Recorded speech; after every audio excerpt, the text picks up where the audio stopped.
नमस्कार, હું આદર્શ છું. વેલકમ ટુ આદર્શ education society. Standard 9 subject Hindi chapter number 12 रानी. आइए बच्चों, हम पाठ को आगे बढ़ाते हैं.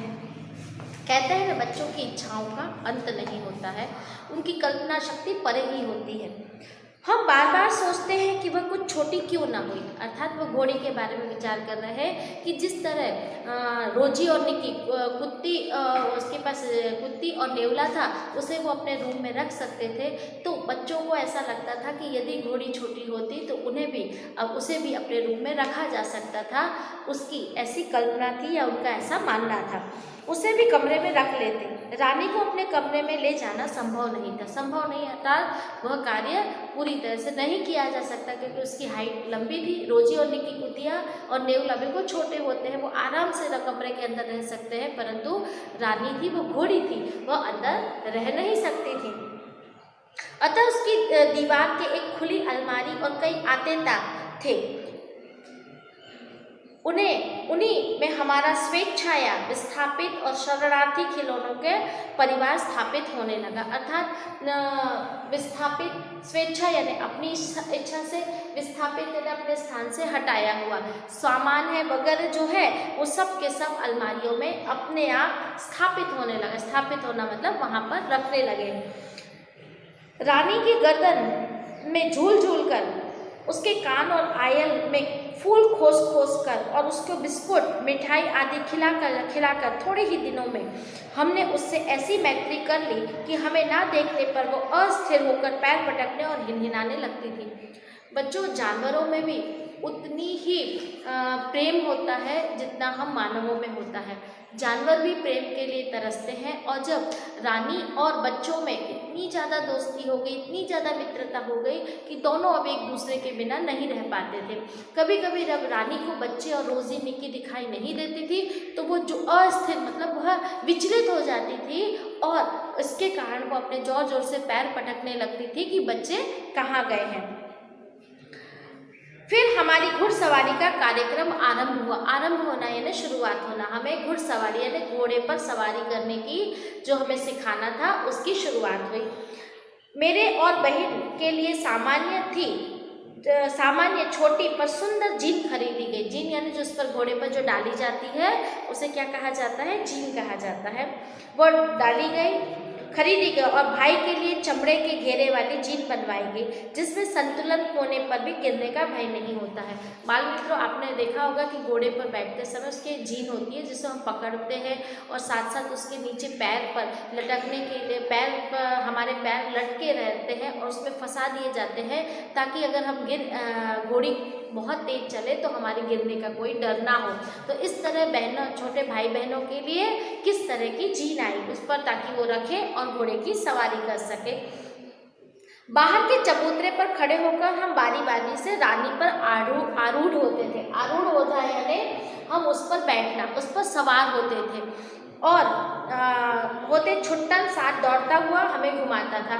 अब स्वाभाविक है कि बच्चे को घुड़सवारी करने की बहुत इच्छा होती है, परंतु अगर अकेले घुड़सवारी करने के लिए दी जाए तो उन्हें गिरने का डर होता है. इसीलिए जो छुट्टन रखा गया था साइड, वह उन बच्चों को बारी बारी से रानी की घुड़सवारी करवाता था. सवेरे भाई बहन घूमते थे. स्कूल से लौटने के तीसरे पहर या संध्या के समय मेरे साथ यह कार्यक्रम दोहराया जाता था. क्यों? क्योंकि दोनों का समय अलग अलग था. तो दोपहर के समय के बाद जो संध्या का समय होता है उसमें इनके महादेवी वर्मा के साथ उन्हें घुमाने का कार्यक्रम यानी उनको उस दौरान उन्हें घुमाया जाता था. परंतु मेरी सवारी से हमारी विद्रोह प्रकृति कैसे संतुष्ट हो जाती थी. अर्थात हमारे बच्चों की प्रकृति कैसी है? स्वभाव. प्रकृति यानी स्वभाव कैसा होता है? विद्रोही स्वभाव का होता है कि उन्हें ऐसा लगता है कि जो चीज़ करनी है वो खुद बड़े हो गए हैं, वो कर सकते हैं और उन्हें अकेले ही करना पड़ेगा या अकेले ही करना चाहिए, ऐसी उनकी मान्यता होती थी. जब उन्हें घोड़े की सवारी करनी होती थी तो वो चबूतरे पर चढ़कर घोड़े पर बैठते थे तो छुट्टन है उसकी जीन की लगाम को पकड़कर उन्हें घुड़सवारी कराता था. परंतु उन्हें इस प्रकार की घुड़सवारी में आनंद नहीं आता था. उन्हें तो कुछ दूसरे प्रकार की घुड़सवारी करनी थी. अस्तबल में गर्दन, अस्तबल यानी जहाँ पर घोड़ों को बांधा जाता है उस स्थान को अस्तबल कहा जाता है। बाल मित्रों, शब्द समूह के लिए एक शब्द भी क्या बनेगा? घोड़े को बांधने का स्थान, तो उसे क्या कहेंगे? अस्तबल। रानी की गर्दन में झूल कर तथा स्टूल के सहारे उसकी पीठ पर चढ़कर भी हमें संतोष नहीं मिलता था। छुट्टन उसे घुमाता था, घुड़सवारी करता था, पर फिर भी बच्चे क्या करते थे? अस्तबल में जाकर स्टूल बाजू में रखकर उस पर बैठकर रानी की पीठ पर चढ़ते थे, परंतु फिर भी उन्हें संतुष्टि अर्थात संतोष प्राप्त नहीं होता था। वो बार बार और ज़्यादा रानी के साथ अपना समय बिताना चाहते थे और उस पर घुड़सवारी करना चाहते थे। अंत में एक छुट्टी के दिन दोपहर को, अब उन्होंने बच्चों ने क्या किया देखो कि जब छुट्टी के दिन दोपहर में सब सो रहे थे, तब हम रानी को खोलकर बाहर ले आए और चबूतरे पर खड़े होकर उसकी नंगी पीठ पर सवारी करके बारी बारी से अपनी अधूरी शिक्षा को पूरी कर लेना चाहते थे। बच्चों के अंदर जिज्ञासा वृत्ति होती है और कुछ नया करते हैं, क्योंकि उन्हें डर नहीं रहता है। तो अब उन्हें और ज़्यादा उसकी घुड़सवारी करनी थी। तो एक दिन दोपहर के दिन छुट्टी का दिन था और सब सो रहे थे, तब उन लोगों ने क्या किया? रानी को बाहर लेकर आए। अब स्वाभाविक है कि रानी को उस समय कोई बड़ा नहीं था, तो रानी पर जीप चढ़ाई नहीं गई थी अर्थात रखी नहीं गई थी। तो सब बच्चों ने क्या किया? उसे बाहर ले गए और चबूतरे पर यानी जो चौरा होता है उस पर खड़े रहकर वो रानी की खुली हुई नंगी यानी खुली हुई पीठ पर बारी बारी से बैठकर यानी एक के बाद एक बैठकर वह अपनी जो शिक्षा है जो छुट्टन उसे दे रहा था उसको अकेले में पूरी करने की इच्छा रखते थे। और उन्होंने सोचा कि अब कोई नहीं है तो हम लोग एक के बाद एक वो उस पर बैठकर हम सवारी कर सकते हैं। पूरी कर लेने लगे। यह स्वाभाविक था कि ताजरानी हमारी अराजक प्रवृत्तियों से प्रभावित होती थी। अराजक मतलब जो ऐसी प्रवृत्तियां जो हमें पसंद ना हो, जो अराजकता फैलाती है उसे कहते हैं अराजक प्रवृत्तियों से वह क्या होती थी? प्रवृत्ति से प्रभावित हो जाती, मतलब उसे गुस्सा आता था कि वो किस तरह से बच्चे उसके बाल पकड़ कर खींच रहे, कभी जीभ पकड़ कर बैठ जाते हैं, कभी उनकी गर्दन पर लटक जाते थे। तो बाल मित्रों, उन्हें भी जानवर है, पर जानवरों को भी तो दर्द तो होता ही। तो जब छोटे बच्चे उनके साथ इस प्रकार का व्यवहार करते थे तब उसे भी गुस्सा आता था बच्चों की इस प्रकार के कार्य करने पर। वास्तव में बालकों की में चेतना के विभिन्न स्तरों का बोध ना होकर सामान्य चेतना का ही बोध होता है। मतलब उन्हें सभी बात की जानकारी नहीं होती है कि अगर हम ऐसा करेंगे तो जानवरों को तकलीफ होगी। वो तो एक ही बात, मैं जैसे वो बड़ों के साथ करते हैं, अपने परिवार के सदस्यों के साथ करते हैं, वही व्यवहार वह जानवरों के और अपने पशु पंखियों के साथ करते हैं। उनका मानना रहता है कि मैं घर में मम्मी पापा को जैसे परेशान कर सकता हूँ, दादी को, उसी तरह ये हमारे घर के सदस्य हैं तो हम भी उनके साथ इसी प्रकार का व्यवहार कर सकते हैं। ये बच्चों में एक सामान्य सी बात होती है। उनके लिए तो पशु पक्षी वनस्पति सब एक परिवार ही हो जाते हैं। मतलब पूरा का पूरा जितने भी चीज़ें वो सब एक परिवार की भांति है। तो परिवार में जिस तरह से रहते हैं उसी तरह बच्चे उनके साथ भी रहने का शुरुआत कर देते हैं। निक्की रानी की पूंछ से झूलने लगता था, रोजी इच्छानुसार उसकी गर्दन पर चढ़ जाती और नीचे कूदती और हम सब उसकी पीठ पर ऐसे गर्व से बैठते कि मानो मयूरासन पर आसीन हो। मयूरासन यानी मयूर के आकार का जो आसन होता है, सिंहासन होता है, उस पर जैसे रानी की पीठ पर सब बच्चे कैसे बैठते थे? गर्व के साथ यानी घमंड के साथ कि मानो मोर के आसन पर बैठ रहे हो, सिंहासन पर बैठ रहे हो, इस तरह से वो रानी की पीठ पर चढ़कर बैठते थे। आसीन होता है यानी बैठ जाना। रानी हम सबकी शक्ति और दुर्बलता जानती थी। दुर्बलता यानी कमजोरी, हम कितनी शक्ति है हमारे अंदर और हमारी कौन सी कमजोरी है, यह रानी इस बात से परिचित थी, मतलब उसे पता था। उसकी नंगी पीठ पर आयल पकड़कर बैठने को वह दुल की चाल से इधर उधर घुमाकर संतुष्ट कर देती। दुल की मतलब धीमी चाल से, क्योंकि जब उसके ऊपर जीन बिछी नहीं होती थी तो उसकी जो बालों का जो गुच्छा होता है उसे पकड़कर बच्चे बैठते थे और उसे पकड़ कर रखते थे। तो रानी क्या करती थी? उन्हें घुमाती थी, पर कैसे? दुल की चाल यानी धीमी धीमी चाल से यहाँ वहाँ चक्कर मारकर वह उन्हें संतुष्ट कर देती थी। परंतु एक बार मैंने बैठ जाने पर भाई ने अपने हाथ से पतली संटी उसके पैरों में दे मारी।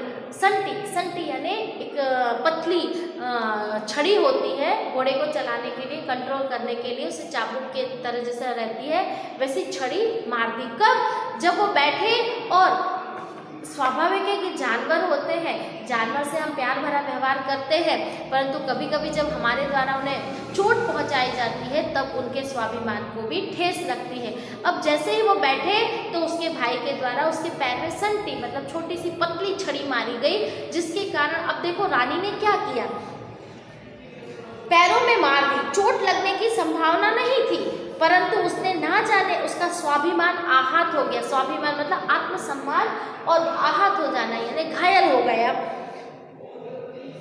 या कोई दुखद स्मृति उभर आई हो। दुखद स्मृति मतलब कोई ऐसी दुख भरी याद है जो रानी के मस्तिष्क में उभर कर आ गई और उसने क्या किया, वह वेग से भागी। वेग यानी बहुत ही ज़्यादा तीव्रता से भागी, मानो सड़क, पेड़, नदी, नाले सब पकड़कर बांध रखने का संकल्प करना यानी उसने निश्चय कर लिया कि इन सबको वो बांध कर रख देगी। हकीकत में रानी ऐसी थी नहीं, परंतु जैसे ही वो बैठी उसके भाई के द्वारा जब पतली छड़ी मारी गई तब उसके दिमाग में एक दुख भरी याद है वो उभर कर आ गई और उसके कारण वो इतनी तीव्रता से चलने लगी, दौड़ने लगी कि मानो वो पूरी प्रकृति को समेटना चाहती हो।